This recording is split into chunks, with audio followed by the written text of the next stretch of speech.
Despite going through infertility treatment, we couldn't have a child. When I told my husband it was my fault, he snorted dismissively. I could tell he wanted to call me useless. Without asking about the treatment or anything, he left the room in a bad mood. My name is Mina. I'm 30 and I work full-time. I met my husband Marcus through a mutual friend. Marcus loves to read and has a literary vibe. I also loved books, so much as a child that I dreamed of becoming a novelist. Marcus and I were instantly attracted to each other and started dating. We got married when we were both 26. I thought it was a happy marriage at the time. I believed that with Marcus, who shared my interests and worldview, we could build a peaceful home. But my dream of happiness cracked as soon as we got married. After the wedding, Marcus became obsessed with having a child. I want to have a family soon. Sure, Marcus has always dreamed of a family with children. Having a job and kids is a sign of a blessed family. It's a social status. I agree with working as a couple, but children aren't commodities. He keeps insisting as if you can just buy them at a store. And I started to feel uneasy about Marcus's ideal. When we were dating, he often said our happiness is what matters. But after marriage, he started talking a lot about social status. To sum up Marcus's wishes, a wife and child would be trophies for him.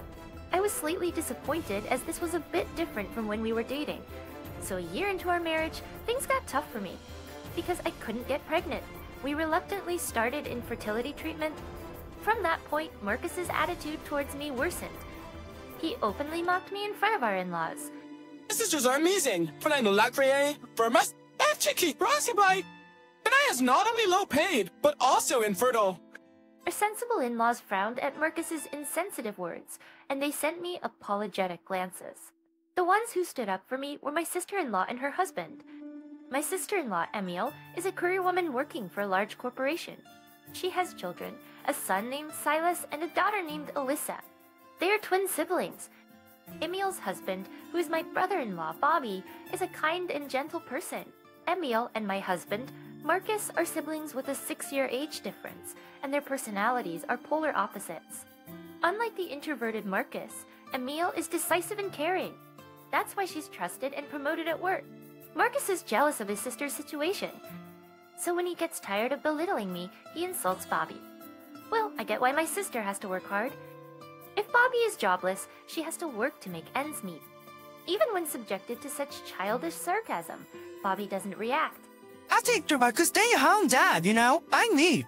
Even when Bobby responds tearfully, Marcus continues his tirade. Being a stay-at-home dad is pathetic. Even the opposite Mina could do that.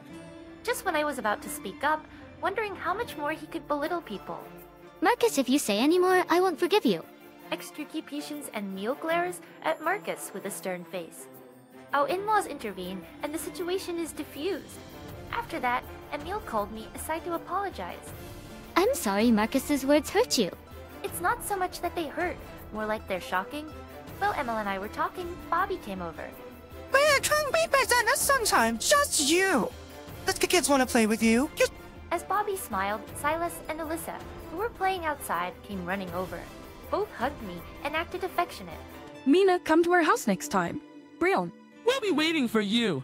You to come is Retribution. Marcus's hurtful words had been tormenting me, but my in-laws and Emile's family were kind to me. My in-laws advised Marcus not to rush things, but it was in vain. Once Marcus found out we couldn't have children, he emotionally distanced himself from me. Empty sections even after learning about my infertility.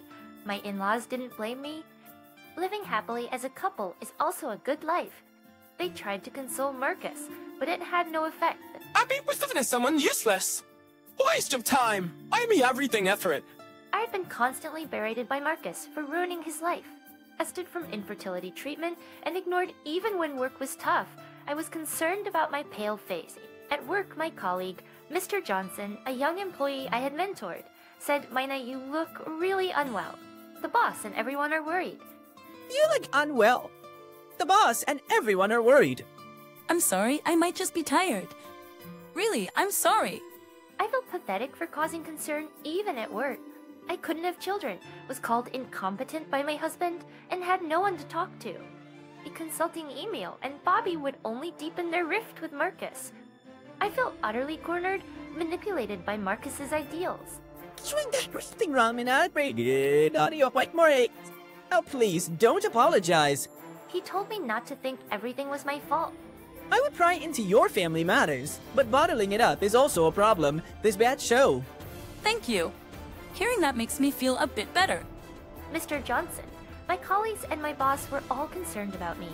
When I looked down, my boss would cheer me up with a funny story and colleagues would give me snacks. I felt warmly treated. Marcus may call me low-paid, but I loved my workplace. I'm passed in this state, and when I turned 30, something happened. Emile was transferred for work. She was appointed as the branch manager for a 2-year term. Emile and her family, who had always been kind to me, were moving far away. I wouldn't be able to see the adorable Silas and Alyssa anymore. My in-laws were so sad about their reliable eldest daughter's transfer. When the transfer was decided, I helped Emile's family move. Marcus didn't even show his face, even though it was a weekend. While I was carrying heavy boxes, Emile said, "Mina, that's heavy. Don't overdo it." Saying that, Emile helped me carry the boxes. Then she brought up Marcus. I hate to say this, but I really dislike Marcus. I can't accept him even as my younger brother. Despite being 6 years apart, she seemed to dislike his selfishness and his imposing of his ideals. Bobby had been ignoring Marcus's sarcastic comments. It wasn't so much that he disliked Marcus. He seemed to look down on him. My nephew and niece, Silas and Alyssa, really don't like Marcus either. Their smiles vanish whenever he's around. To Marcus, thinking he's the cool uncle is totally mistaken. The smart twins, Silas and Alyssa, understand that I'm suffering because of Marcus. Mina, are you okay? Don't listen to what he says. We don't care about him, but we're worried about you, Mina. Marcus is so disliked that even the kids refer to him as that guy. After helping with the move, I was about to leave when Emil offered me a thank you gift. No, really. Your family always lifts my spirits. As I tried to decline, Bobby smiled. Your help made them move smoothly. That is, these characters first. Please accept this as a token of our appreciation. Unable to refuse their kindness, I accepted the gift, which was a gift card, not cash. I also joined them for dinner at the insistence of Silas and Alyssa before heading home. When I got home, Marcus was waiting. He'd apparently been idly passing the time, not helping with the move. As I was about to take a shower and go to bed, Marcus asked, "You're liked by Silas and Alyssa, aren't you?" I'm certainly liked by them 100 times more than Marcus. Frowning, I listened as Marcus said something unbelievable. It's from someone useless like you can raise kids. Let's adopt Silas or Alyssa. There is 5 3 kids. I can spare one. Excuse for usable. Marcus laughed. That should be. Are you serious? If you are, I despise you. There's no way Emil and Bobby would agree. More importantly, the twins would never want to live with an uncle they dislike. My attempts to talk sense into Marcus were futile. He fantasized about a world convenient for him, and even suggested we move to where Emil and Bobby were relocated. There are plenty of companies in the countryside that would want someone like me. Stop it! Is it master's possible radio? Don't try that into your original dreams! I couldn't hold back anymore, and we argued. Then Marcus dropped a bomb. We're moving to where my sister is relocating. The few jokes like it leave! At that moment, my anger exploded. Fine, I'll leave. I realized I couldn't live with this man any longer. I quickly packed my bags and left Marcus. My hometown is far away and my parents have passed on, so I temporarily took refuge at my in-laws' house. They welcomed him warmly, even late at night. When I exposed Marcus's selfish dreams, they were shocked and immediately contacted Emil. They kept apologizing to me, regretting how they had spoiled Marcus. The next day, Bobby came to see me in place of a meal. By when? I was then asked to do something by the relocating family of my sister-in-law. My in-laws agreed, and so did I. She said, "Please do this for us." Shortly after, I received divorce papers from Marcus. After completing the process, we were officially divorced. I felt a weight lifted off my shoulders after the divorce. It seemed foolish that I had endured this from the age of 26 to 30. 2 years have passed since the divorce. I have diligently continued my work, received promotions, and even have subordinates now. Mr. Johnson, a colleague I had mentored, is still around. I currently live in a condo owned by Emil's family, essentially house-sitting while they are away. I keep in touch with Silas and Alyssa, but I haven't been able to visit due to my busy work schedule. Marcus communicated his desires to Emil and ended up estranged. He couldn't follow them on their transfer, and after multiple work failures, he was fired. His self-centered nature made him unpopular at work. He's job hunting now, having sold the house we lived in. All this I learned from Marcus's parents, who still care for me even after the divorce. They were even happy for me when I found a new partner with marriage in mind. Just as I was considering moving in with my partner, Emil contacted me. Mina, thank you for house sitting. We've been ordered to return to headquarters soon. In other words, they're coming back to the condo I've been watching. I'm glad you're coming back. Actually, I updated Emil on my new relationship in the past 2 years. She was genuinely happy for me. We discussed my moving out of the condo and ended the call. Emil advised me not to overextend myself considering my job. Eventually, Emil's family returned, and I moved to another condo to start a new life with my partner. That's when I ran into my ex-husband. The door to my workplace opened during business hours. Mr. Johnson immediately went to handle it. We're quite busy at the moment. Please have a seat and wait. I heard a familiar, arrogant voice near where Mr. Johnson was guiding the guest. It was Marcus, my ex-husband. Why is here? Don't you know this is my workplace? I'm the manager. Permute terribly. I've been working in real estate all along, earning various certifications, like a real estate license and CPM. To me, my experience and qualifications led to a promotion to a chief position. While Marcus looked down on me, I became the person I wanted to be. That person is neither Marcus's wife nor the mother of Marcus's children. It's a life that has nothing to do with Marcus's status. I quickly asked Marcus what kind of property he was looking for. Mr. Johnson and my subordinates, recognizing a difficult customer, watched intently. with your budget, we can't offer a condo. And even for an apartment, you'd need a guarantor. Don't mess with me. I need a condo to get married. Find one. Even if he says so, it's impossible with Marcus's budget. Besides, his marriage is none of my business. If you're not satisfied, please leave. I said, overly polite. Then Marcus started yelling. This useless woman can't even have kids acting all high and mighty. Shake her. The yelling was so intense that customers looked like they were about to call the authorities. Just as I was about to handle the situation firmly, Mr. Johnson stood behind Marcus. Excuse me, you're disturbing the customers. Please leave. I caught a body. Intimidated to like a tall Mr. Johnson, Marcus left in a huff. The scared customers seemed relieved. I also felt relieved that the situation didn't escalate, but Mr. Johnson scolded me. That, or should I say, Chief, don't take such risks. I apologized, saying I'm sorry and held my belly. When the customers were gone, Mr. Johnson wondered aloud, is that guy okay? You're pregnant with my child? He's a bit odd. I'll be careful from now on, Mr. Johnson. When I gave a dodging smile, Mr. Johnson playfully said, Mina, we're getting married soon. Call me by my first name, not my last name. I found his pouting cute and couldn't help but laugh.